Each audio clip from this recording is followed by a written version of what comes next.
ಇಲ್ಲಿ ರೈತರ ಪರವಾಗಿ ನಾವು ಹೋರಾಟ ಮಾಡ್ತಾ ಇಲ್ಲ ಅಂತಂದ್ರೆ ಪ್ರಾಯಶ್ಚಿತ್ತ ಜಾತಿ ಅಂತ ನಮ್ಗೆ ಹೇಳಿದ್ರಲ್ಲ, ಹಂಗ ರಾಹುಲ್ ಗಾಂಧಿ ಕನ್ಯಾಕುಮಾರಿ ಮಾಡಿದ್ರೆ ಯಾವ ಪ್ರಾಯಶ್ಚಿತ್ತ ಇದೆಯಾ?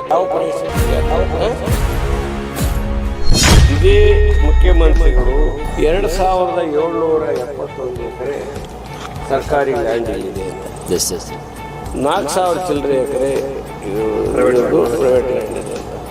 ಇವಾಗ ಹೇಳ್ತಾ ಇದ್ರೆ 771 ಎಕರೆ ಸರ್ಕಾರಿ 2000 ಎಕರೆ ಎಲ್ಲೋಯ್ತು.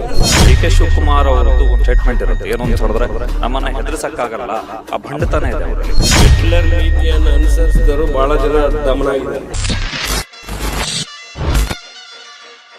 ಇನ್ನೊಂದು ವಿಚಾರ ನೀವು ಹೇಳಿದ್ರಿ, ಕ್ಯಾಬಿನೆಟ್ ಅಲ್ಲಿ, ನಿಮ್ಮ ಕ್ಯಾಬಿನೆಟ್ ಅಲ್ಲಿ ಈ ನೆಲಕ್ಕೆ ಬೆಲೆಯನ್ನ 8 ಕೋಟಿ ರೂಪಾಯಿ 12 ಕೋಟಿ ರೂಪಾಯಿ ಬೆಲೆಯನ್ನ ನೀವು ಕಟ್ಟಿದ್ದೀರಿ. ಇವತ್ತು ಯಾಕೆ 2 ಕೋಟಿ? ಬೆಳಿಗ್ಗೆ 3 ಕೋಟಿ ಕೊಡ್ತೀನಿ ಅಂತ ಹೇಳಿದ್ರಿ. ಏನೇನು ಹರಾಜ್ ಹೋಗ್ತಾ ಇದ್ದಾರೆ ನೀವು? ಮನ ಮರ್ಯಾದಿಲ್ಲ ನಿಮಗೆ.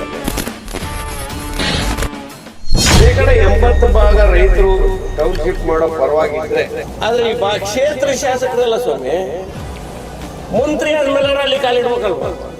ಮಂತ್ರಿ ಆಗಿದ್ದೀನಿ ನಾನು, ಬಂದಿದ್ದೀನಿ ಅಂತೇಳಿ ಸ್ವಾಗತ ಮಾಡ್ಕೊಂಡು ಪೂರ್ಣಕುಂಭ ಸ್ವಾಗತ, ಹೂವು ಹಾರ ಎಲ್ಲ ಹಾಕೊಂಡು ನಿಮ್ಮನ್ನ ಮೆರವಣಿಗೆಯಲ್ಲಿ ಕರ್ಕೊಂಡು ಹೋಗ್ಬೇಕಲ್ಲ ಕ್ಷೇತ್ರ ಜನ. ಅದಕ್ಕಾರ ನೀವು ಅಲ್ಲಿಗೆ ಹೋಗ್ಬೇಕಲ್ಲ. ಇವತ್ತವರೆಗೂ ನೀವು ಕಾಲಿಡ್ತಾ ಇಲ್ಲ. ಕುಮಾರಸ್ವಾಮಿ ತಪ್ಪೆ ಮಾಡೋ ಒಪ್ಕೊಂಡ್ಬಿಡ್ತೀವಿ ನಾವು, ನೀವು ಬಿಟ್ಬಿಡಿ, ನಿಮ್ಮ ಕೈ ಡಿನೋಟಿಫಿಕೇಶನ್ ಮಾಡಪ್ಪ ನಿಮ್ಗೆ ಅಧಿಕಾರ ಇದೆ. ಈ ಸ್ಕೀಮೇ ಬೇಡ ಅಂತ ಹೇಳಪ್ಪ ನಿಮ್ಗೆ ಅಧಿಕಾರ ಇದೆ, ಈ ರಾಜ್ಯದ ಮುಖ್ಯಮಂತ್ರಿ. ನಮಸ್ಕಾರ ವೀಕ್ಷಕರೇ, ಎಸ್ಪೆಷಲಿ ಡಿ.ಕೆ. ಶಿವಕುಮಾರ್ ಅವರು ರಾಜ್ಯದ ಮುಖ್ಯಮಂತ್ರಿ ಆದ್ಮೇಲೆ ಬಿಡದಿ ಟೌನ್ಶಿಪ್ ಅತಿ ದೊಡ್ಡ ಮಟ್ಟದಲ್ಲಿ ರಾಷ್ಟ್ರ ಮಟ್ಟದ ಚರ್ಚೆ ಆಗ್ತಿದೆ. ಅನ್ನದಾತನಿಗೆ ಮೋಸ ಆಗಬಾರ್ದು ಅನ್ನೋದು JDS ನ ಧ್ಯೇಯವಾಕ್ಯ. ಹೀಗಾಗಿ JDS ಸತತವಾಗಿ 3 ದಿನಗಳ ಪಾದಯಾತ್ರೆ ಬೈರಮಂಗಲದಿಂದ ಫ್ರೀಡಂ ಪಾರ್ಕ್ ವರೆಗೆ ಇಡೀ JDS ನ ಕುಟುಂಬ ಎಲ್ಲಾ ನಾಯಕರುಗಳು ಸೇರಿ ಒಟ್ಟಾಗಿದ್ದಾರೆ. ಶಕ್ತಿ ಪ್ರದರ್ಶನ ಅವರಿಗೆ ಬಿಜೆಪಿಯಿಂದ ಕೂಡ ಸಿಗ್ತಿದೆ. ನಮ್ಮ ಜೊತೆ JDS ನ ಹಿರಿಯ ನಾಯಕರಾದಂತ ಯಶವಂತಪುರ ಭಾಗದ ಜವರಾಯಗೌಡರು ಹಾಗೆ ಚಿಕ್ಕಮಗಳೂರು ಭಾಗದ MLC ಆಗಿರುವಂತ ಭೋಜೇಗೌಡರು ಇದ್ದಾರೆ. ಅವ್ರನ್ನೇ ವೆಲ್ಕಮ್ ಮಾಡ್ತಾ ಅವ್ರನ್ನೇ ಮಾತಾಡ್ಸ್ತಾ ಹೋಗ್ತೀವಿ. ಭೋಜೇಗೌಡ್ರೆ, ಮೊದಲನೇದಾಗಿ ನಮಸ್ಕಾರ, ಇಬ್ಬರಿಗೂ ಸ್ವಾಗತ. ಏನ್ ಸರ್ ಒಟ್ಟಾರೆ ಉದ್ದೇಶ ಹೇಗೆ ಈಡೇರ್ತಾ ಇದೆ? ಉದ್ದೇಶ ನಮ್ದೇನು ಉದ್ದೇಶ, ಅನ್ನದಾತನ ಪರ ಅಷ್ಟೇ, ರೈತರ ಪರ ಹೋರಾಟ. ಓಕೆ, ಈ ರೈತರ ಪರ ಹೋರಾಟವನ್ನ ನೀವು ನೋಡ್ಕೊಂಡು ಬಂದಿದ್ರಿ. ಎಷ್ಟು ವರ್ಷಗಳಿಂದ ದೇವೇಗೌಡರ ಅವರ 60-70 ವರ್ಷಗಳ ಸುದೀರ್ಘವಾದ ರಾಜಕಾರಣದಲ್ಲಿ ರೈತರ ಪರ ಹೋರಾಟನೇ ಮಾಡ್ಕೊಂಡು ಬಂದಿದ್ದು. ಇವತ್ತು ದೇವೇಗೌಡರು ಕಟ್ಟಿದಂತಹ ಈ ಪಾರ್ಟಿಯಲ್ಲಿ ಇವತ್ತು ನಾವೇನು ತಪ್ಪು ಮಾಡ್ತೀವಿ? ರೈತರ ಪರ ಹೋರಾಟಕ್ಕೆ ಬಿಟ್ಟಿದ್ದೀವಿ. ನಮ್ದು ಇಷ್ಟೇ ವಿಷಯ. ನೀವು ಯಾವ ಈಗಿನ ಮುಖ್ಯಮಂತ್ರಿಗಳು ಹೇಳಿದ್ರಿ, ಅಲ್ಲಿ 80% ರೈತರು ಇದಕ್ಕೆ ಪರವಾಗಿದ್ದಾರೆ, ನಾವು ಟೌನ್ಶಿಪ್ ಮಾಡೋ ಪರವಾಗಿದ್ದಾರೆ ಅಂತ ಹೇಳಿದ್ರಿ. ನಿಮ್ಮ ಮಾತುಗಳ ನಂತರ ಕ್ಷೇತ್ರದ ಶಾಸಕರಾಗಿರ್ತಕ್ಕಂಥ ಬಾಲಕೃಷ್ಣ ಕೂಡ 80% ರೈತರು ಇದ್ರು ಟೌನ್ಶಿಪ್ ಮಾಡೋ ವಿಚಾರದಲ್ಲಿ ಪರವಾಗಿದ್ದಾರೆ. 80% ರೈತರು ಟೌನ್ಶಿಪ್ ಮಾಡೋ ಪರವಾಗಿದ್ರೆ ನೀವ್ಯಾಕೆ ಇಬ್ಬರು ಕೂಡ ಇವತ್ತಿನವರೆಗೆ ಮುಖ್ಯಮಂತ್ರಿಗಳು ಬಿಡಿ, ಅವ್ರದ್ದೇ ಆದಂಥ ಬಿಜಿ ಆದಂಥ ಬೇರೆ ಬೇರೆ ಓಡಾಟಗಳಲ್ಲಿ ಮಂತ್ರಿ ಮಂಡಲ ರಚನೆ ಮಾಡೋದು, ಬೇರೆ ಬೇರೆ ಬಿಜಿಯಲ್ಲಿ ಬ್ಯುಸಿ ಆಗಿದ್ದೀರಿ. ಆದರೆ ಈ ಕ್ಷೇತ್ರ ಶಾಸಕರಲ್ಲ ಸ್ವಾಮಿ, ಮಂತ್ರಿ ಆದ್ಮೇಲೆ ಅಲ್ಲಿ ಕಾಲಿಡ್ಬೇಕಲ್ವ? ಮಂತ್ರಿ ಆಗಿದ್ದೀನಿ ನಾನು, ಬಂದಿದ್ದೀನಿ ಅಂತೇಳಿ ಸ್ವಾಗತ ಮಾಡ್ಕೊಂಡು ಪೂರ್ಣಕುಂಭ ಸ್ವಾಗತ, ಹೂವು ಹಾರ ಎಲ್ಲ ಹಾಕೊಂಡು ನಿಮ್ಮನ್ನ ಮೆರವಣಿಗೆಯಲ್ಲಿ ಕರ್ಕೊಂಡು ಹೋಗ್ಬೇಕಲ್ಲ ಕ್ಷೇತ್ರ ಜನ. ಅದಕ್ಕಾರ ನೀವು ಅಲ್ಲಿಗೆ ಹೋಗ್ಬೇಕಲ್ಲ. ಇವತ್ತವರೆಗೂ ನೀವು ಕಾಲಿಡ್ತಾ ಇಲ್ಲ. 80% ನಿಮ್ಮ ಜೊತೆಲಿ ಜನ, ಆ 80% ನಿಮ್ಮನ್ನು ಕರ್ಕೊಂಡು ಅಲ್ಲಿ ಹೋಗೋರು. ಆ ಥರ ಜನ ಇಲ್ಲ ಅಲ್ಲಿ, ಯಾರು ಕೂಡ ಭೂಮಿ ಕಳ್ಕೊಳ್ಳೋಕೆ ತಯಾರಿಲ್ಲ. ಹಾಗಾಗಿ ಬೀದಿಗೆ ಇಳಿದು ಬಂದಿರೋ ಹೋರಾಟದಲ್ಲಿ ಇವತ್ತು ಅವರು ಮಂತ್ರಿ ಆದ್ಮೇಲೆ ಅವ್ರು ನೀವು ಅಲ್ಲಿ ಹೋಗಿ ಮಾತಾಡ್ಸ್ಬೇಕಾಯ್ತು, ಮಾತಾಡಿಲ್ಲ. ನಿಜ ಇಲ್ಲ ಖಂಡಿತ ಅಲ್ಲೂ ಒಳ್ಳೆ ಪಾಯಿಂಟ್ಸ್ ಹೇಳಿದ್ರಿ ಸರ್. ಈಗ ಜವರೇಗೌಡರಿಗೆ ಕರ್ನಾಟಕ ರಾಜ್ಯದಲ್ಲಿ ಸರಾಯಿ ಬ್ಯಾನ್ ಆಗ್ಬೇಕಂದ್ರೂ ಕುಮಾರಸ್ವಾಮಿ ಅವರೇ ಬೇಕು, ಲಾಟ್ರಿ ಬ್ಯಾನ್ ಆಗ್ಬೇಕಂದ್ರೂ ಕುಮಾರಸ್ವಾಮಿ ಅವರೇ ಬೇಕು, ರೈತರ ಸಾಲ ಮನ್ನಾ ಆಗ್ಬೇಕಂದ್ರೂ ಕುಮಾರಸ್ವಾಮಿ ಅವರೇ ಬೇಕು, ಈಗ ರೈತರ ಭೂಮಿ ಉಳಿಬೇಕು ಅಂದ್ರೂ ಕುಮಾರಸ್ವಾಮಿ ಅವರೇ ಬೇಕು, JDS ಬೇಕು. ಹೇಳಿ ಸರ್. ಈಗ ರೈತರ ಪರವಾಗಿ, ಬಡವರ ಪರವಾಗಿ, ಈ ರಾಜ್ಯದ ಜನರ ಒಳಿತಿಗಾಗಿ ಏನು ಒಳ್ಳೆ ಕೆಲಸ ಮಾಡೋಕ್ಕೆ ಕುಮಾರಣ್ಣವ್ರು ಹೊರಟವರೋ, ದೇವೇಗೌಡರು ಹೊರಟಿದ್ದಾರೋ, ಅವ್ರ ಉದ್ದೇಶನೇ ಜನಕ್ಕೋಸ್ಕರ ಅವರು ಸೇವೆನೇ ಮುಡುಪಾಗಿರೋದು ಜನಕ್ಕೋಸ್ಕರ. ಅವ್ರು ಏನು ಹೇಳ್ತಾರೆ ಅಂದರೆ ಬೇರೆ ಪಕ್ಷದವರು ಕಾಂಗ್ರೆಸ್ದವರು ಏನು ರಾಜಕೀಯ ಉದ್ದೇಶಕ್ಕಾಗಿ ಈ ಪಾದಯಾತ್ರೆ ಅವು ಇವೆಲ್ಲ ಹಮ್ಮಿಕೊಂಡು ಅವರ ಅಸ್ತಿತ್ವಕ್ಕಾಗಿ ಹೋರಾಟ ಮಾಡ್ತಾವ್ರೆ ಅಂತ ಹೇಳ್ತಾರೆ. ನೀವು ನೋಡಿದ್ದೀರ ಕರ್ನಾಟಕದಲ್ಲಿ ರಾಜಕೀಯ ಪಕ್ಷಗಳನ್ನ ಸ್ಥಾಪನೆ ಮಾಡಿದವರು ಅರಸು ಇರ್ಬೋದು, ಕೆಂಗಲ್ ಹನುಮಂತ ಇರ್ಬೋದು, ಇತ್ತೀಚೆಗೆ ಯಡಿಯೂರಪ್ಪನವ್ರು ಇರ್ಬೋದು, ಎಲ್ಲ ಪಕ್ಷಗಳನ್ನ ಕಟ್ಟು ಫೇಲ್ಯೂರ್ ಆಗಿದ್ದಾರೆ. ನಾವು ರೈತರು ಬಡವ್ರ ಸೇವೆ ಮಾಡಿಕೊಂಡು ಬಡವ್ರಿಗಾಗಿ ಉಳಿದಿರ್ತಕ್ಕಂಥ ಪಕ್ಷ ಯಾವತ್ತೂ ಜನರ ಸೇವೆಗಾಗಿರ್ತಕ್ಕಂಥ ಪಕ್ಷ ಬಡವ್ರ ಪರ ಹೋರಾಟ ಮಾಡ್ತೀವಿ. ಈಗ ಇಲ್ಲಿ 550 ದಿವಸಗಳಿಂದ ರೈತರು ಧರಣಿ ಕೂತವ್ರೆ. ಕುಮಾರಣ್ಣವರ ಕರ್ಮಭೂಮಿ ದೇವೇಗೌಡರನ್ನ ಮುಖ್ಯಮಂತ್ರಿ ಮಾಡಿದಂಥ ತಾಲೂಕು ಜಿಲ್ಲೆ. ನಾವು ಎರಡನೇ ಸರಿ ಕುಮಾರಣ್ಣವರು ಮುಖ್ಯಮಂತ್ರಿ ಮಾಡಿದ್ರೆ, ಈಗ ಡಿ ಕೆ ಶಿವಕುಮಾರ್ ಅವ್ರನ್ನೂ ಸಹ ಮುಖ್ಯಮಂತ್ರಿ ಮಾಡಿದ ಜಿಲ್ಲೆ.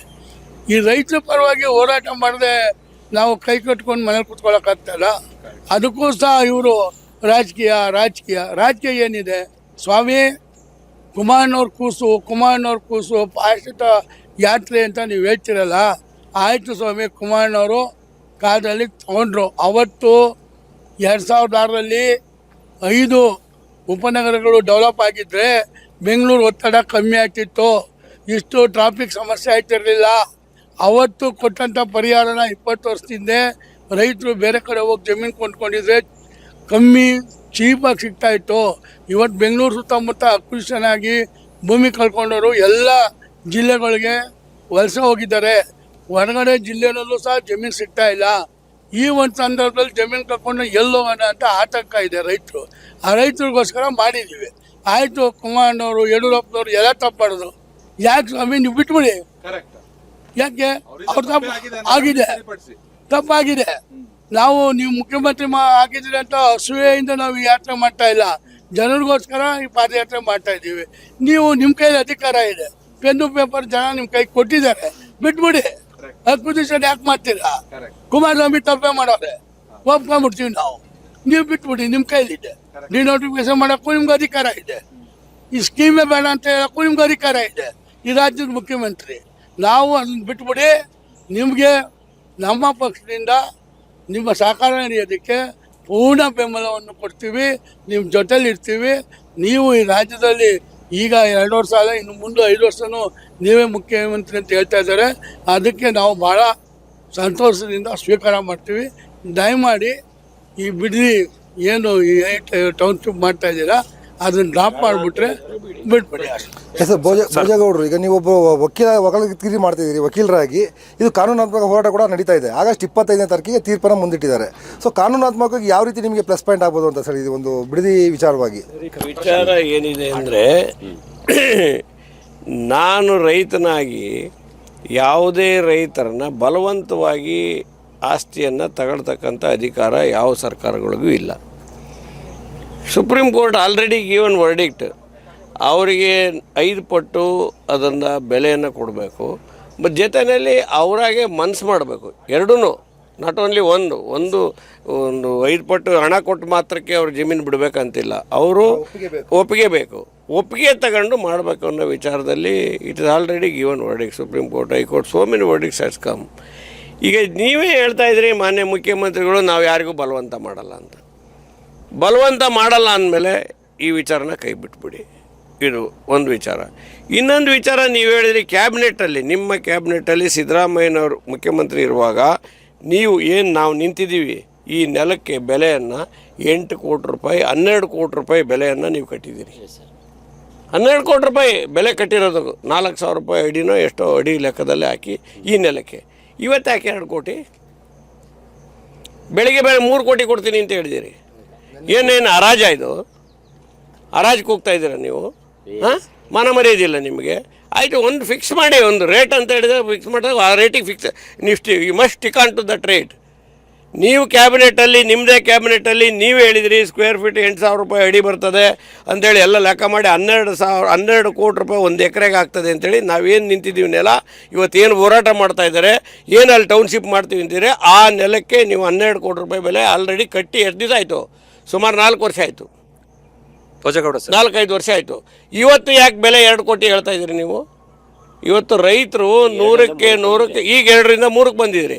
ರೈತರು ಹೇಳ್ಬಿಟ್ಟಿದ್ದಾರೆ, ನಾವು ನಮ್ಮ ಪ್ರಾಣ ಹೋದರೂ ಸಹಿ ನಾವು ಬಿಟ್ಕೊಡಲ್ಲ ಅಂತ ಹೇಳಿದ್ದಾರೆ. ಇಂಥ ಸಂದರ್ಭದಲ್ಲಿ ಈ ಜಿಲ್ಲೆ ರೆಪ್ರೆಸೆಂಟ್ ಮಾಡ್ತಕ್ಕಂಥ ದೇವೇಗೌಡರು, ಈ ಜಿಲ್ಲೆ ರೆಪ್ರೆಸೆಂಟ್ ಮಾಡ್ತಕ್ಕಂಥ ಕುಮಾರಸ್ವಾಮಿಯವರು, ನಿಖಿಲ್ ಕುಮಾರಸ್ವಾಮಿಯವರು ಕೂಡ ಇಲ್ಲಿ ಅವರು ಎಲೆಕ್ಷನ್ ನಿಂತು ಸೋತಿದ್ದಾರೆ. ಆಯಿತಾ? ಇಲ್ಲಿ 4-6 ಬಾರಿ MLA ಆಗಿರ್ತಕ್ಕಂಥವ್ರು, ಈಗಾಗಲೇ ಜವರೇಗೌಡರು ಹೇಳ್ದಂಗೆ 2 ಮುಖ್ಯಮಂತ್ರಿಗಳನ್ನು ನಮ್ಮ ಪಕ್ಷದವರಿಗೆ ಮಾಡಿಕೊಟ್ಟಂಥ ಜಾಗದಲ್ಲಿ ಅವ್ರ ಪರ ನಿಲ್ಬೇಕಾ, ಯಾರ ಪರ ನಿಲ್ಬೇಕು ಹೇಳಿ? ಭೋಜೇಗೌಡ ಸರ್, ಈಗ DK ಶಿವಕುಮಾರ್ ಅವ್ರದ್ದು ಯಾವತ್ತು ಅವ್ರದ್ದು ಒಂದು ಸ್ಟೇಟ್ಮೆಂಟ್ ಇರುತ್ತೆ, ಏನು ಅಂತ ಹೇಳಿದ್ರೆ ನಮ್ಮನ್ನ ಹೆದರ್ಸಕ್ಕಾಗಲ್ಲ, ನಮ್ಮ ಮೇಲೆ ಧಮಕಿ ಹಾಕಕ್ಕಾಗಲ್ಲ, ನಾವು ಏನ್ ಅನ್ಕೊಂಡಿದೀವಿ ನಾವು ಅದನ್ನ ಮಾಡೇ ಮಾಡ್ತೀವಿ ಎನ್ನುವಂತಹ ಒಂದು ಮನಸ್ಥಿತಿಯ ರಾಜಕಾರಣಿ. ಅವ್ರ ಬಗ್ಗೆ ಗೊತ್ತೇ ಇದೆ ಎಲ್ರಿಗೂ ಕೂಡ, ಆ ಭಂಡತನ ಇದೆ ಅವರಲ್ಲಿ. ಸೊ ಅಂತಹ ಸಂದರ್ಭದಲ್ಲಿ ನಿಮ್ಮ ಈ ಹೋರಾಟಗಳು, ಈ ಪಾದಯಾತ್ರೆ ಇರ್ಬೋದು ಅಥವಾ ನೀವು ಈ ಹಿಂದೆ ಮಾಡಿದಂತ ಹೋರಾಟಗಳು, ಇದು ವರ್ಕೌಟ್ ಆಗುತ್ತೆ ಅಂತ ಹೇಳಿ ಅನ್ಸುತ್ತೆ ಸರ್ ನಿಮಗೆ? ಈ ನಾಡಿನಲ್ಲಿ ನೋಡಿ ಸ್ವಾಮಿ, ಈ ಪ್ರಪಂಚದಲ್ಲಿ ಹಿಟ್ಲರ್ ನೀತಿಯನ್ನು ಅನುಸರಿಸಿದವರು ಬಹಳ ಜನ ದಮನಾಗಿದ್ದಾರೆ. ಹೌದು, ಹಿಟ್ಲರ್ ನೀತಿ ರಾಜಕಾರಣ ಅಲ್ಲ, ನಮ್ಮದು ಪ್ರಜಾಪ್ರಭುತ್ವ ವ್ಯವಸ್ಥೆಯಲ್ಲಿ ಬಂದಂಥ ರಾಜಕಾರಣ ಇವರು. ಹಿಟ್ಲರ್ ನೀತಿ ನಿಮಗೆ ಕ್ಷಣಕಾಲ ನಿಮಗೆ ಸುಖ ಕೊಡ್ಬೋದು, ದೀರ್ಘಕಾಲದಲ್ಲಿ ಕೊಡೋದಿಲ್ಲ. ಹಾಗಾಗಿ ಎಲ್ಲರನ್ನೂ ಎಲ್ಲ ಕಾಲದಲ್ಲೂ ಮುರುಳು ಮಾಡೋಕ್ಕಾಗಲ್ಲ ಅನ್ನೋದು ಒಂದು ಇದೆಯಲ್ಲ, ಕೆಲವ್ರನ್ನ ಕೆಲವು ಕಾಲ ಮಾಡ್ಬೋದು, ಎಲ್ಲರನ್ನೂ ಎಲ್ಲ ಕಾಲದಲ್ಲಿ ಮಾಡೋಕ್ಕಾಗಲ್ಲ. ಆ ನಾಣ್ಣುಡಿಯಂತೆ ಇದು ಪ್ರಜಾಪ್ರಭುತ್ವ ವ್ಯವಸ್ಥೆಯಲ್ಲಿ ನಿಮ್ಮ ಧಮಕಿ, ನಾನು ಯಾರು ಧಮಕಿ ಹಾಕಕ್ಕೆ ಹೋಗಿದ್ದಾರೆ? ಧಮಕಿ ಹಾಕ್ತಾ ಇರೋ ನೀವು. ಯಾವನಾರು ಒಂದು PL ಹಾಕಿದ್ರೆ ಅವ್ನು ಬೆಳಿಗ್ಗೆ ಅವ್ನ ಮನೆ ತವ 10 ಜನ ನಿಲ್ತಾರೆ, ಹೋಗಿ ನಿಮ್ಮವರು 10 ಜನ ಇಲ್ಲ, ನೀವು ಹೆಂಗೆ ಹಾಕಿದ್ರಿ ಅಂತ ಕೇಳ್ತೀವಿ. ಧಮಕಿ ಹಾಕ್ತಾರೆ ಅವರ ನಾವು ಹೋರಾಟ ಬೀದಿಗಿಳಿದು ಹೋರಾಟ ಮಾಡ್ತಾ ಇದ್ದೀವಿ. ನೀವು ಬೀದಿಗೆ ಹಾಕಪ್ಪ ಹಿಡಿತೀರಿ ನೀವು ರೈತರು, ಬನ್ನಿ, ನೀವು ನಿಜವಾದ ರೈತರಲ್ಲ ಅಂತ ನೀವು ಬೇರೆ ಹೇಳ್ತೀರಿ. ನೀವು DK ಶಿವಕುಮಾರ್ ಆಗಲಿ ಬಾಲಕೃಷ್ಣ, ಆ ನಿಜವಾದ ರೈತರಲ್ಲ. ಯಾವ ನಿಜವಾದ ರೈತರು ಅವ್ರ ಹತ್ರ ಹೋಗಿ, ಇಲ್ಲ ಆ ನಿಜವಾದ ರೈತರು ಕರ್ಕೊಂಬಂದು ಇನ್ನೊಂದು ಪ್ರಶ್ನೆ ಮಾಡಿಸಿ, ನೀವು ನೀವು ಪಾದಯಾತ್ರೆ ಮಾಡಿಸಿ, ಆಗ ನಿಮ್ಮನ್ನು ಒಪ್ತೀನಿ. ನೀವು ಸುಮ್ಮನೆ ಇಂಥ ಒಂದು ಅವರ ನೋವಿಗೆ ನೀವು ಇವತ್ತು ಸ್ಪಂದಿಸ್ತಾ ಇದ್ರೆ ಅವ್ರ ನೋವಿನಲ್ಲೇ ನೀವು ಭಸ್ಮ ಆಗ್ತೀರಿ ಸರ್. ಈಗ ನಿಮ್ಮ ಹೋರಾಟವನ್ನು ಅವರು ವಿಮರ್ಶೆ ಮಾಡ್ತಾ ಇರುವಂಥದ್ದು ಇದು JDS ಅಸ್ತಿತ್ವದ ಪ್ರಶ್ನೆಯಾಗಿದೆ, ಜನರ ಬದುಕಿನ ಪ್ರಶ್ನೆ ಅಲ್ಲ ಅಂತೇಳಿ ನೀವು ಹೇಳಿ ಸರ್. ಇದು ನಿಮ್ಮ ಅಸ್ತಿತ್ವಕ್ಕೋಸ್ಕರ ಹೋರಾಡ್ತಿರೋದ ಅಥವಾ ರೈತರ ಬದುಕಿಗೋಸ್ಕರ ನೀವು ಹೋರಾಟ? ನೋಡ್ರಿ, 2 ಜನ ಶಾಸಕರು ಗೆದ್ದಾದ್ಮೇಲೆ ಈ ರಾಷ್ಟ್ರದ ಪ್ರಧಾನಮಂತ್ರಿ ಆದರು ದೇವೇಗೌಡರು. Yes sir. 2 ಜನ ಗೆದ್ದದಂತ. ಆ ನಂತರದಲ್ಲಿ ಕುಮಾರಸ್ವಾಮಿ ಮುಖ್ಯಮಂತ್ರಿ ಆದರು. ನಮ್ಮ ಅಸ್ತಿತ್ವ ಇನ್ನು ಗಟ್ಟಿ, ಇಲ್ಲೇನು ಕಂಡ್ಕೊಳ್ಳೋಂಥ ಅವಶ್ಯಕತೆ ಇಲ್ಲ, ಇಲ್ಲ. ನಮ್ಮ ಅಸ್ತಿತ್ವ ಭದ್ರವಾಗೇ ಇದೆ. ಈಗಲೂ 18 ಜನ ಶಾಸಕರಿದ್ದೀವಿ, ನಾವು ಎಲೆಕ್ಟೆಡ್ ಶಾಸಕರಿದ್ದೀವಿ, MLCಗಳಿದ್ದೀವಿ. ಇವತ್ತು ಕೂಡ ಒಂದು ಅಧಿಕೃತ ವಿರೋಧ ಪಕ್ಷವಾಗಿ ನಾವು ಕೆಲಸ. ರಾಜ್ಯದಲ್ಲಿ JDS ಭದ್ರವಾಗಿದೆ ಸರ್, ಭದ್ರವಾಗಿದೆ ಅನ್ನೋ ತೋರಿಸ್ಕೊಟ್ಟಿದ್ದೀವಲ್ಲ ಸರ್. ಇವತ್ತು ನಿನ್ನೆ ಪ್ರಾರಂಭದಲ್ಲಿ ಇವತ್ತು ಏನು ನಾವು ಪಾದಯಾತ್ರೆಗೆ ಸೇರಿದಂಥ ಜನ ಸಾಕ್ಷಿ, ಇವತ್ತು ಬರ್ತಾ ಇರ್ತಕ್ಕಂಥ ಜನ ಸಾಕ್ಷಿ. ನಾವೇನು ಯಾರು ಏನು ಆಸೆ ಅಂಶಗಳನ್ನ ಒಡ್ಡಿ ಕರ್ಕೊಂಬಂದಿದ್ದೀವಿ. ಇವತ್ತು ಯಾರು ನಿಮ್ಮ ನೆಲದಲ್ಲಿ, ನಿಮ್ಮ ಜಿಲ್ಲೆಯಲ್ಲಿ ಏನು ನೀವು ಪ್ರದರ್ಶಿಸ್ತಾ ಇದ್ದೀರಿ, ಮುಖ್ಯಮಂತ್ರಿಗಳಿದ್ದೀರಿ, ಆ ಜಿಲ್ಲೆಯಲ್ಲಿ ಇವತ್ತು ಜನ ಎದ್ದು ರೊಚ್ಚಿಗೆದ್ದು ಬರ್ತಾ ಇರ್ತಕ್ಕಂಥ ಸಂದರ್ಭದಲ್ಲಿ ನಿಮ್ಮ ಜಿಲ್ಲೆ, ನೀವು ಮುಖ್ಯಮಂತ್ರಿ ಆಗಿರ್ತಕ್ಕಂಥ ಜಿಲ್ಲೆ ಜನನ ಸಂತೈಸಕ್ಕೆ ನಿಮ್ಮ ಕೈಲಿ ಆಗಿಲ್ಲ ಅಂದರೆ ನಾವೇನು ಮಾಡ್ಬೇಕು ಹೇಳಿ? ಏನು ಮಾಡ್ಬೇಕು? ಇವತ್ತು ಬಾಲಕೃಷ್ಣ ಈ ಭಾಗದ ಕ್ಷೇತ್ರ ಶಾಸಕರು. ನೀವು ಯಾರು ಆ ಥರ ಅಸಡ್ಡೆ ಮಾತುಗಳನ್ನ ಬಿಡಿ ಮಾತಾಡ್ತಕ್ಕಂಥದ್ದು. ಇವತ್ತು ಒಂದು ಮಂತ್ರಿ ಆಗಿದ್ರಿ, ಮಂತ್ರಿ ಸ್ಥಾನದಲ್ಲಿದ್ರಿ, ಗೌರವಯುತವಾಗಿ ಮಾತಾಡ. ಪ್ರಾಯಶ್ಚಿತ್ತ ಯಾತ್ರೆ ಅಂತ ನಮ್ಗೆ ಹೇಳಿದ್ರಲ್ಲ, ಹಂಗೆ ರಾಹುಲ್ ಗಾಂಧಿ ಕನ್ಯಾಕುಮಾರಿ ಅವರಿಗೆ ಮಾಡಿದಲ್ಲಿ ಯಾವ ಪ್ರಾಯಶ್ಚಿತ್ತದ ಯಾತ್ರೆ ಅದು? ಯಾವುದ್ರಿ ಪ್ರಾಯಶ್ಚಿತ್ತದ ಯಾತ್ರೆ? ನೀವು ಮೇಕೆದಾಟದು ಮಾಡಿದ್ರಲ್ಲ, ಯಾವ ಪ್ರಾಯಶ್ಚಿತ್ತದ ಯಾತ್ರೆ? ಒಬ್ಬೊಬ್ಬರಿಗೂ ಒಂದೊಂದು ಧ್ಯೇಯಗಳಿರ್ತದೆ. ಆ ಧ್ಯೇಯಗಳನ್ನ ಇಟ್ಕೊಂಡು ಹೋರಾಟ ಮಾಡ್ತಕ್ಕಂಥ ಸಂದರ್ಭದಲ್ಲಿ ನಾವು ಹೋರಾಟ ಮಾಡ್ತಾ ಇದ್ದೀವಿ. ಇಲ್ಲಿ ರೈತರ ಪರವಾಗಿ ನಾವು ಹೋರಾಟ ಮಾಡ್ತಾ ಇಲ್ಲ ಅಂತಂದರೆ ಯು ಪ್ರೂವ್ ಇಟ್. ನೀವು ಹೋಗಿ ಅಲ್ಲ ಇದೆಲ್ಲ ಇದು ಪಾದಯಾತ್ರೆ ಇದಕ್ಕೋಸ್ಕರ ಮಾಡ್ತಾ ಇಲ್ಲ ಅನ್ನೋದನ್ನ ಆ ರೈತರ ಹತ್ರ ಹೋಗಿ ಪ್ರೂವ್ ಮಾಡ್ಬೇಕು ನೀವು. ಆ ರೈತರು ಬೆಂಬಲ, ಆ ಹೆಣ್ಮಕ್ಳು ಬಂದು ನಿಂತಿದ್ರಲ್ರಿ, ಆ ಹೆಣ್ಮಕ್ಳು ಯಾವ ಊರಲ್ರಿ? ಅಲ್ಲ ಯಾವ ಊರವ್ರು? ಅವರೆಲ್ಲ ಸ್ವಂತ ಜಮೀನಿಟ್ಟರು, ಅಪ್ಪ ಅಮ್ಮ ಅಜ್ಜ ಆಸ್ತಿ ಮಾಡಿದಂಥ ಆ ಹೆಣ್ಮಕ್ಳೇ ಇವತ್ತು ನಿಮ್ಮಲ್ಲಿ ಕೂಗಾಡ್ತಿರೋದು. ಆ ಹೆಣ್ಮಕ್ಳಿಗೆ ಹೋಗಿ ಉತ್ತರ ಕೊಡಿ, ನಮ್ಗೇನು ಉತ್ತರ ಕೊಡ್ಬೇಡಿ. ಜವರೇಗೌಡ್ರೆ, ಈಗ ನಿಮ್ಮ ಈ ಹೋರಾಟ ವಿಶೇಷವಾಗಿ ಬಿಡದಿಗೆ ಸಂಬಂಧಪಟ್ಟಂತ ಪಾದಯಾತ್ರೆ ಏನಿದೆ, ಹೋರಾಟಗಳೇನಿದೆ, ಇದು 2028ಕ್ಕೆ ದಿಕ್ಸೂಚಿ ಆಗುತ್ತೆ ಸರ್ ಎಲೆಕ್ಷನ್ಗೆ? ಈಗ 2028ರ ಚುನಾವಣೆ ದೃಷ್ಟಿ ಇಟ್ಕೊಂಡು ನಾವು ಈ ಪಾದಯಾತ್ರೆ ಮಾಡ್ತಾ ಇಲ್ಲ. ಇಲ್ಲಿ ಬಿಡದಿ ಟೌನ್ಶಿಪ್ಪಲ್ಲಿ 9,000 ಎಕರೆ ಏನು ಭೂ ಸ್ವಾಧೀನ ಮಾಡ್ತಾ ಇದ್ದಾರೆ. ಆದ್ರೆ ಅಲ್ಲ, ನಿಮ್ಮ ಈ ಯಾತ್ರೆ ಈಗ ಬರೀ ಬಿಡದಿ ಮಾತ್ರ ಅಲ್ಲ, ರಾಜ್ಯಾದ್ಯಂತ ಎಲ್ಲಾ ರೈತರ ಸಮೂಹದಲ್ಲಿ ಒಂದು ಅಭಿಪ್ರಾಯವನ್ನ ಇಲ್ಲ ಹೋರಾಟ ಮಾಡಬೇಕು, ಈ ತರ ಭೂಸ್ವಾಧೀನ ಎಲೆಕ್ಷನ್ ದೃಷ್ಟಿ ಇಟ್ಟು ಮಾಡಿಲ್ಲ ಸರ್. ನಾವು ಯಾವುದೇ ಕಾರಣಕ್ಕೂ ಎಲೆಕ್ಷನ್ ದೃಷ್ಟಿಯಿಂದ ಮಾಡ್ತಾ ಇಲ್ಲ. ಕುಮಾರಣ್ಣನವರ ಗಮನಕ್ಕೆ ಬಂದು ಕುಮಾರಣ್ಣಂಗೆ ಎಲ್ಲರೂ ಮನವಿ ಬಂದರೆ ಕಟ್ಟೆ ಕಡೆ ಹಳ್ಳಿಗೂ ಹೋಗಿ ಹೋರಾಟ ಮಾಡ್ತಕ್ಕಂಥ ವ್ಯಕ್ತಿ ಕುಮಾರಣ್ಣ. ರಾಜಕೀಯ ಲಾಭಕ್ಕಾಗಿ ಅವರು ಮಾಡ್ತಕ್ಕಂಥ ವ್ಯಕ್ತಿ ಅಲ್ಲ, ನಿಮಗೆ ಗೊತ್ತಿದೆ. ಇವತ್ತೇನಾರ ಬಡವರು ನೆನೆಸ್ಕೊಳ್ಳೋಂಥ ಕೆಲಸ ಏನಾರ ಮಾಡಿದರೆ 2006 ಮುಖ್ಯಮಂತ್ರಿ ಆದಂಥ ಕಾಲದಲ್ಲಿ ಕುಮಾರಣ್ಣವರ ಏನು ಡಿಸಿಷನ್ ಇದ್ದಾವೆ ಇವತ್ತು ಅವು ಮೈಲಿಗೆಲ್ಲ ಉಳಿದಿದ್ದಾವೆ. ಇವತ್ತು ಯಾವುದೇ ಮೂಲೆ ಆಗಲಿ ಒಂದು ರೈತ ಸತ್ರು ಅವ್ರ ಮನೆಗೆ ಹೋಗಿ ಅಟೆಂಡ್ ಮಾಡಿ ಅವ್ರ ಸ್ವಾಂತನ ಹೇಳಿ ಅವ್ರ ಕೈಲಾದ ಸಹಾಯ ಮಾಡ್ಬರ್ತಾರೆ. ಎಷ್ಟು ರಾಜಕಾರಣಿಗಳು ಯಾರ್ಯಾರ ಮನೆಗೆ ಭೇಟಿ ಕೊಟ್ಟಿದ್ದಾರೆ ನೀವು ಅವಲೋಕನ ಮಾಡ್ಕೋಬೇಕು. ಇದು ಈ 550 ದಿವಸದಿಂದ ರೈತರು ಅಹೋರಾತ್ರಿ ಧರಣಿ ಮಾಡ್ತಾ ಇದ್ದಾರಲ್ಲ, ಆ ಧರಣಿಗೆ ಇದೇ ಜಿಲ್ಲೆಯ ನಲ್ಲಿ ದೇವೇಗೌಡರಿಗೆ ತೋರಿಸ್ತಕ್ಕಂಥ ಪ್ರೀತಿ ಮುಖ್ಯಮಂತ್ರಿ ಮಾಡಿದ್ರು, ಕುಮಾರಣ್ಣವ್ರು 2 ಸರಿ ಮಾಡಿದ್ರು, MP ಮಾಡಿದ್ರು, ಈ ಜಿಲ್ಲೆಗೆ ಈ ರಾಮನಗರ ಜಿಲ್ಲೆಯವ್ರು ಮಾಡಿದ್ರು. ಅವರು ಈ ಜಿಲ್ಲೆಯಲ್ಲಿ ಇರ್ತಕ್ಕಂಥ ರೈತರ ಒಂದು ಅವಿನಾಭಾವ ಸಂಬಂಧವನ್ನು ಉಳಿಸ್ಕೊಳ್ಳೋದಕ್ಕೋಸ್ಕರ ಅವ್ರ ಪರವಾಗಿ ನಿಂತವ್ರೆ. ಆ ಪರವಾಗಿ ಇವತ್ತು ಈ ಹೋರಾಟವನ್ನು ಮಾಡ್ತಾ ಇದ್ದಾರೆ. 2028 ಚುನಾವಣೆ, ಆ ಚುನಾವಣೆ ರಾಜಕೀಯನೇ ಬೇರೆ, ಈ ಹೋರಾಟ ರೈತರ ಪರವಾಗಿ ಹೋರಾಟ ಮಾಡೋದೇ ಬೇರೆ. ನಾವು ಅದರಿಂದ ಲಾಭ ಪಡ್ಕೋಬೇಕು ಅನ್ನೋ ಉದ್ದೇಶ ಇಟ್ಕೊಂಡು ಈ ಪಾದಯಾತ್ರೆ ಮಾಡ್ತಾರೆ. ರೈತರು ಉಳಿಸೋದಕ್ಕೋಸ್ಕರ ಈ ಪಾದಯಾತ್ರೆ ಮಾಡ್ತಾ ಇದ್ದಾರೆ. ನೋಡಿ, ನೀವು ಒಂದು ಆಲೋಚನೆ ಮಾಡಿ, ಇದೇ ಮುಖ್ಯಮಂತ್ರಿಗಳು DK ಶಿವಕುಮಾರ್ ಒಂದು ಸ್ಟೇಟ್ಮೆಂಟ್ ಮಾಡಿದರು. 2771 ಎಕರೆ ಸರ್ಕಾರಿ ಲ್ಯಾಂಡ್ ಇಲ್ಲಿದೆ ಅಂತ, 4000 ಚಿಲ್ಲರೆ ಎಕರೆ ಪ್ರೈವೇಟ್ ಲ್ಯಾಂಡ್ ಇದೆ ಅಂತ. ಇವಾಗ ಹೇಳ್ತಾ ಇದ್ರಿ 771 ಎಕರೆ ಸರ್ಕಾರಿ ಲ್ಯಾಂಡ್, 2000 ಎಕರೆ ಎಲ್ಲೋಯ್ತು ಹೇಳಿ. ಈಗ please come out with the truth. ನಿಮ್ಮ ಸ್ಟೇಟ್ಮೆಂಟೇ 2771 ಎಕರೆ ಇಲ್ಲಿದೆ ಅಂತ ಹೇಳಿದಿರಿ, ಗೌರ್ಮೆಂಟ್ ಲ್ಯಾಂಡು. ಇವಾಗ ಹೇಳ್ತೀರಿ 771 ಎಕರೆ ಅಂತ. ಅದಕ್ಕೆಲ್ಲದು ಬೇಡ ಸ್ವಾಮಿ. ಖರ್ಗೆ ಅವರು ಮತ್ತು ಸೋನಿಯಾ ಗಾಂಧಿ ಅವರ ಫೋಟೋ ಹಾಕಿ ಒಂದು ಸತ್ಯಶೋಧನಾ ಸಮಿತಿಯನ್ನು ಇಲ್ಲಿ ರಚನೆ ಮಾಡಿದರು. ಅದು ಕುಮಾರಣ್ಣವರು 2006 ಏನು ಟೌನ್ಶಿಪ್ ಮಾಡಬೇಕು ಅಂತ ಹೋದಾಗ ಸತ್ಯಶೋಧನಾ ಸಮಿತಿ ಮಾಡಿದಲ್ಲ, ಆ ಸತ್ಯಶೋಧನಾ ಸಮಿತಿಯಲ್ಲಿ DK ಶಿವಕುಮಾರ್ ಅವರೇ ತಾವು ಒಬ್ಬರು ಪ್ರಮುಖವಾದ ಸದಸ್ಯರಿದ್ದೀರಿ. ಭಾಳ ಜನ ಹಿರಿಯರೆಲ್ಲ ಇದ್ದಾರೆ, ಒಂದು 20 ಜನ. ಅದರಲ್ಲಿ DK ಶಿವಕುಮಾರ್ ಅವರು ಪ್ರಮುಖವಾಗಿ ಅತಿದ್ದೀರಿ.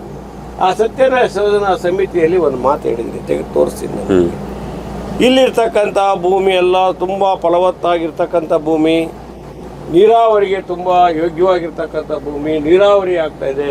ಇಲ್ಲಿ ಇಂತಿಷ್ಟು ಹಲಸಿನ ಮರಗಳಿದ್ದಾವೆ, ಇಂತಿಷ್ಟು ಇಂಥ ಮರ ಇದೆ ಅಂತ ವಿಶ್ಲೇಷಣೆ ಮಾಡಿ ಇಲ್ಲಿ ಒಂದು ಒಳ್ಳೆ ಫಾರೆಸ್ಟ್ ಇದೆ, ಕೆರೆ ಕಟ್ಟೆ ಎಲ್ಲ ಇದೆ. ಇದು ಯಾವ ಕಾರಣಕ್ಕೂ ಇಲ್ಲಿ ಟೌನ್ಶಿಪ್ ಮಾಡೋದಕ್ಕೆ ಇದು ಯೋಗ್ಯವಾದಂಥ ಜಾಗ ಅಲ್ಲ, ಇದು ಭೂಮಿ ಫಲವತ್ತಾಗಿರ್ತಕ್ಕಂಥ ಜಾಗ, ಇದನ್ನು ಟೌನ್ಶಿಪ್ ಮಾಡೋಕ್ಕಾಗಲ್ಲ ಅಂತ ನಿಮ್ಮ ಸತ್ಯಶೋಧನಾ ಸಮಿತಿಯಲ್ಲಿ 2006 ನೀವೇ ಸಹಿ ಮಾಡಿಕೊಟ್ಟಂಥ, ನಿಮ್ಮ ಪಕ್ಷದ 20 ಜನ ಸಹಿ ಮಾಡಿಕೊಟ್ಟಂಥ ವರದಿಯನ್ನು ನೀವು ಸದನದಲ್ಲಿ ಮಂಡಿಸಿದ್ದೀರಿ. ಪುಸ್ತಕ ಇದೆ, ನೀವು ಬನ್ನಿ, ಕಮ್ಔಟ್ ಇಟ್ಟು ಬನ್ನಿ. ಕೌನ್ಸಿಲಿಗೆ ಬರ್ತೀನಿ ನಾನು 13ನೇ ತಾರೀಕು, ಬನ್ನಿ, ಅಲ್ಲಿ ಮಾತಾಡ್ತೀನಿ ನಾನು. ಇಲ್ಲೆಲ್ಲ ಇಟ್ಟೇ ಮಾತಾಡ್ತೀನಿ.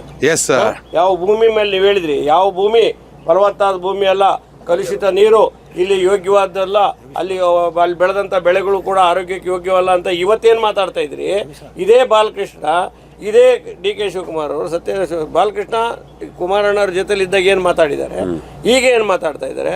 ಮತ್ತೆ DK ಶಿವಕುಮಾರ್ ಅವರು ಅವತ್ತು ಏನು ಮಾತಾಡಿದ್ರು, ಇವತ್ತು ಸತ್ಯಶೋಧನಾ ಸಮಿತಿ ಏನು ಹೇಳಿದ್ದಾರೆ, ಎಲ್ಲ ವಿಚಾರ ಅಲ್ಲಿದೆ. ಎಸ್ ವೀಕ್ಷಕರೇ, ಇದು ಪಶ್ಚಾತ್ತಾಪದ ಯಾತ್ರೆ ಅಲ್ಲ, ಪರಿವರ್ತನೆಯ ಯಾತ್ರೆ. ವೀಕ್ಷಕರೇ, JDS ಯಾವುದೇ ಕಾರಣಕ್ಕೂ ಜಗ್ಗಲ್ಲ ಬಗ್ಗಲ್ಲ. JDS ನ ಹಿರಿಯ ನಾಯಕರಾದಂಥ ಜವರೇಗೌಡರು ಮತ್ತು ಭೋಜೇಗೌಡರಿಗೆ ಧನ್ಯವಾದ ಹೇಳ್ತೀವಿ. ನೀವು ಕೂಡ JDS ನ ಪಾದಯಾತ್ರೆ ಹಾಗೆ DK ಶಿವಕುಮಾರ್ ಅವರ ಆಡಳಿತ ಸರ್ವಾಧಿಕಾರತನ ಅನ್ನಿಸ್ತಿದ್ಯಾ? ದಯವಿಟ್ಟು ಕಾಮೆಂಟ್ ಮೂಲಕ ತಿಳಿಸಿ. ಧನ್ಯವಾದಗಳು. ಕನೆಕ್ಟ್ ಕರ್ನಾಟಕ, ಇದು ನಿಮ್ಮ ನೆಟ್ವರ್ಕ್.